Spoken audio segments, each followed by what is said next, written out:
പരിശുദ്ധ മദീന മുനവറയിലെ ഒരു പൊളിഞ്ഞു കിടക്കുന്ന കോട്ടയാണ് നിങ്ങൾ കാണുന്നത്. ഉത്തുമുസ് സിറാർ എന്നാണ് ഈ കോട്ടയുടെ പേര്. ഒരുപാട് ചരിത്രം ഉറങ്ങി കിടക്കുന്ന ഒരു കോട്ടയാണ്. നമുക്കറിയാം ഖലീഫ ഉമർ റളിയല്ലാഹു അൻഹു രാത്രി കാലങ്ങളിലൊക്കെ എന്ത് ചെയ്യും, മദീനയിലൂടെ ഇങ്ങനെ ഇറങ്ങി നടക്കും. ആർക്കെങ്കിലും വല്ല സഹായമോ കാര്യങ്ങളോ ആവശ്യമുണ്ടോ, ആർക്കെങ്കിലും വല്ല ബുദ്ധിമുട്ടോ കാര്യങ്ങളോ ഉണ്ടോ എന്ന് അറിയാൻ വേണ്ടിയിട്ട്. ഒരു തണുപ്പുള്ള രാത്രിയിൽ, നല്ല ഇരുട്ടുള്ള രാത്രിയിൽ ഉമർ റളിയല്ലാഹു അൻഹു തൻ്റെ സഹായിയായ അസ്ലം എന്നിവരെയും കൂട്ടി ഇങ്ങനെ നടക്കുകയാണ്. അപ്പോൾ അങ്ങനെ മദീനയുടെ പ്രാന്തപ്രദേശത്തെത്തിയ സമയത്ത് അങ്ങ് ദൂരെ ചെറിയൊരു വെളിച്ചം കണ്ടു. അപ്പോൾ ഉമർ റളിയല്ലാഹു മനസ്സിലായി ഏതോ ഒരു യാത്രാ സംഘവും മറ്റോ മദീനയിലേക്കുള്ള വരവിൽ രാത്രിയായപ്പം ഇറങ്ങിയതാണ് മദീനയിലേക്ക് എത്തുന്നതിന് മുമ്പ്. അപ്പോൾ നല്ല തണുപ്പുള്ള രാത്രിയാണ്. അപ്പോൾ ഉമർ റളിയല്ലാഹു അൻഹു അസ്ലം എന്നിവർ വിചാരിച്ചു എന്തെങ്കിലും സഹായം അവർക്ക് ആവശ്യമുണ്ടാവും. അവരടുത്തേക്ക് ചെന്ന് നോക്കുമ്പോൾ കുറച്ച് കുട്ടികളും ഒരു ഉമ്മയും കുട്ടികളുമാണ്. അപ്പോൾ ആ കുട്ടികൾ ഇങ്ങനെ കരഞ്ഞുകൊണ്ടിരിക്കുകയാണ്, കിടന്ന് കരയാണ്. അപ്പോൾ ഉമ്മ എന്തോ ഒരു പാത്രത്തിൽ ഇളക്കുന്ന മാതിരി കാണിക്കുന്നുണ്ട്.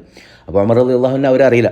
അപ്പോൾ എന്ത് ചെയ്തു, നേരെ അടുത്ത് ചെന്നിട്ട് ചോദിച്ചു, എന്താണ് നിങ്ങളുടെ യാമത്തുള്ള, എന്താണ് ഇവിടെ? അപ്പോൾ അവരാണ് ഞങ്ങൾ മദീനയിലേക്കുള്ള യാത്രയിലാണ്, മദീനയിലെത്തിയില്ല, അപ്പോൾ ഞങ്ങൾ ഇവിടെ ഇറങ്ങിയതാണ്. അപ്പോൾ ഈ കുട്ടികൾ എന്തിനാണ് കരയുന്നത്? അപ്പോൾ അവർക്ക് ഭക്ഷണമില്ല, ഭക്ഷണം കഴിക്കാതെ വിശന്നിട്ട് കരയാണ്. അപ്പോൾ എന്നാൽ ഈ കരത്തിൽ നിങ്ങൾ ഉണ്ടാക്കുന്നത് പെട്ടെന്ന് ഉണ്ടാക്കി കൊടുത്തൂടെ? അപ്പോൾ ആ ഉമ്മ പറഞ്ഞു, ഈ കരത്തിലൊന്നുമില്ല, ഞാൻ ആ കുട്ടികളൊന്ന് ആശ്വസിപ്പിക്കാൻ വേണ്ടി ജസ്റ്റ് ഇങ്ങനെ ഇളക്കിക്കൊണ്ടിരിക്കുകയാണ്.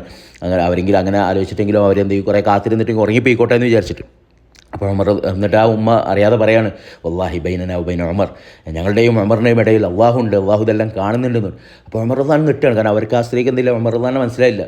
അപ്പോൾ ചോദിച്ചു, ഉമറും ഇതുമായിട്ട് എന്താണ് ബന്ധം?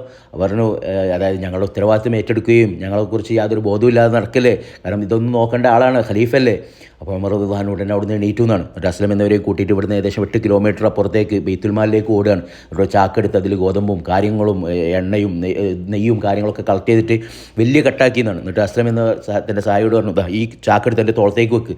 അപ്പോൾ അസ്ലം എന്ന് പറഞ്ഞു, ഞാനല്ലേ സഹായി, ഞാനല്ലേ അടിമ, ഞാനല്ലേ എടുക്കേണ്ടത്. അപ്പോൾ നീ എന്താ എൻ്റെ ആഖിറത്തിൽ എൻ്റെ തെറ്റുകളൊക്കെ നീ ഏറ്റെടുക്കും, ഇതുപോലെ എൻ്റെ തോളത്തേക്ക് വെക്കുക എന്ന് പറയുകയും അങ്ങനെ സ്വന്തം തോളത്തേക്ക് അത് എടുത്ത് വെച്ചിട്ട് എന്ത് ചെയ്തു, നേരെ ഓടി വന്നിട്ട് ആ ഉമ്മാൻ്റെ അടുത്ത് വരികയാണ്. എന്നിട്ട് അവരോട് ഭക്ഷണം ഉണ്ടാക്കാനും മറ്റോ ഒക്കെ പറയുകയും അങ്ങനെ അവർ ഭക്ഷണം ഉണ്ടാക്കാനും മറ്റൊക്കെ ആരംഭിച്ചു. അപ്പോൾ ആ ഭക്ഷണവും കാര്യങ്ങളൊക്കെ കിട്ടിയ സമയത്ത് ആ ഉമ്മ പറഞ്ഞു, നിങ്ങളാണോ ഉമറിനേക്കാളും നല്ലത്, നിങ്ങളെപ്പോലത്തെ ആളുകളാണ് ഖലീഫ വേണ്ടത്. അപ്പോൾ ഉമർ റളിയല്ലാഹു അൻഹു പറയുന്നുണ്ട്, കൂലി ഖൈറ, നല്ലത് പറഞ്ഞോളി, നാളെ എന്ത് ചെയ്യുക, നിങ്ങൾ മദീനയിലെത്തിയാൽ ഖലീഫ ഉമറിനെ കാണാൻ പോകുമ്പോൾ ഇൻഷാ അല്ലാഹ് നമുക്ക് അവിടുന്ന് കാണാമെന്ന് പറയുകയും എന്നിട്ട് അവിടുന്ന് എണീറ്റിട്ട് എന്ത് ചെയ്യാണ്, ഒരു സൈഡിലേക്ക് ഇങ്ങനെ മാറി നിൽക്കണം. അപ്പോൾ അസ്ലം എന്ന് പറയുന്ന അവർ പറയാണ്, അപ്പോൾ ഞങ്ങളിങ്ങനെ പോകണ്ടേ, എന്താ ഇവിടെ നിൽക്കുന്നത് ഞാനിങ്ങനെ ആലോചിച്ചു എന്ന്. പക്ഷേ കുറേ കഴിഞ്ഞപ്പോൾ എന്ത് ചെയ്തു, അവർ ഉമർ റളിയല്ലാഹു അൻഹു ഇങ്ങനെ നോക്കിയെന്ന് പിന്നെ നടക്കാൻ ആരംഭിച്ചു. എന്നിട്ട് അവരോട്, അപ്പോൾ അസ്ലം എന്നവരോട് പറയാണ്, ഞാൻ വരുമ്പോൾ ആ കുട്ടികൾ എന്ത് ചെയ്യാണ്, വിശന്നിട്ട് കരയാണ്. അപ്പോൾ ആ കുട്ടികൾ എന്ത് ചെയ്യണം, വയറ് നിറഞ്ഞ് കളിക്കുന്നത് വരെ കണ്ടിട്ട് വേണം പോകാനേ എന്ന് വിചാരിച്ചിട്ടാണ് ഞാൻ വെയിറ്റ് ചെയ്ത്. ഇപ്പോൾ അത് അവരെന്ത് ചെയ്യുന്നു, വയറൊക്കെ നിറഞ്ഞ് കളിക്കാൻ ആരംഭിച്ചു. ആ ഉമ്മാക്കും എല്ലാവർക്കും സന്തോഷമായി എന്ന് പറയുന്നുണ്ട്.